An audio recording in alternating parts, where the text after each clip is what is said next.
In today's video, I'm going to teach you how to create a filter on visual in Power BI. To get started, open your Microsoft Power BI app on your desktop. Once it loads, head into one of your reports, the one that contains the visual you want to refine. With the report open, look to the upper ribbon and switch to the View tab. In that View tab, click on Filter. This makes sure the Filters pane is visible so you can work comfortably without hunting for it. Now select a visual on the right panel. In practice, that means clicking the specific chart, table, or card you want to control.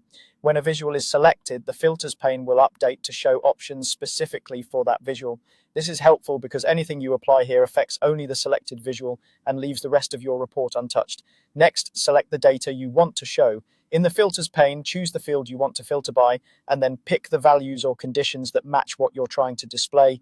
As you select values, you'll see the visual update immediately.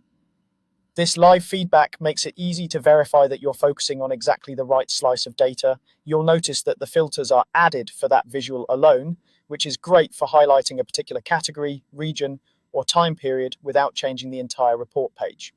From there, you can go to the Filters tab, click on one of the filters you've applied, and change the filter type or customize the filters.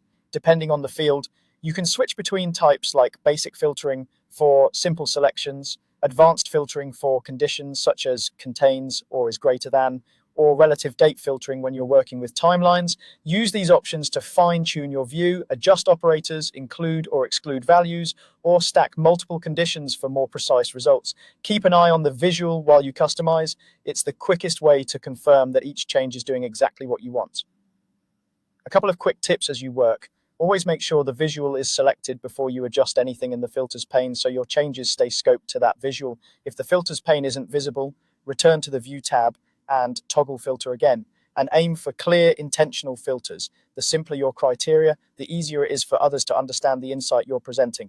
That's it. You opened your report, made the Filters pane visible, selected a visual, chose the data you want to show, and customized the filter type to get the exact view you need.